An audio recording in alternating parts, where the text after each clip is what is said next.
السؤال ما بعد تحت سبع أرض أين مساحات رأي؟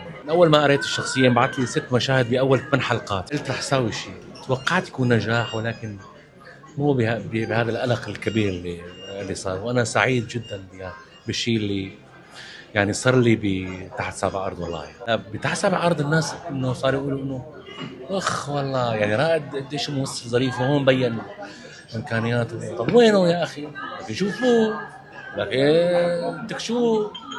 هذا اللي بقصده أنا، إنه الناس صارت تشوفهم بطريقة تانية.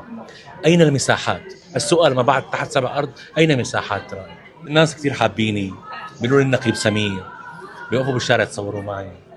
مرة ساويت مشكلة مرور بساحة المويين، أنا كنت ناطر تصوير، سيارة التصوير، فواقف برمضان يعني قبل الإفطار شيء بساعة، وقفوا السيارات وكذا وتصوروا. أي والله حبة الناس شغلة عظيمة. تيم شخص دمث جدا، مهذب جدا، فنان، بيعجبني كيف بيفكر تيم.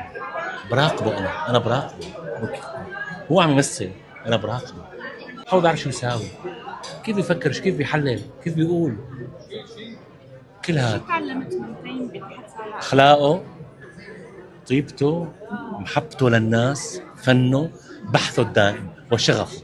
أستاذ تيم في مشهد وقت بيجي بيجي لعندي بيقول لي جهز دورية بدنا نروح ففجر ما بيكون موجود، فتاني يوم بيجي فجر شلون انت بتخلي تاخذ الكذا، فبيجي تعمل له ايه شبك فبيضربه وقت فجر بيضربه لموسى يعني.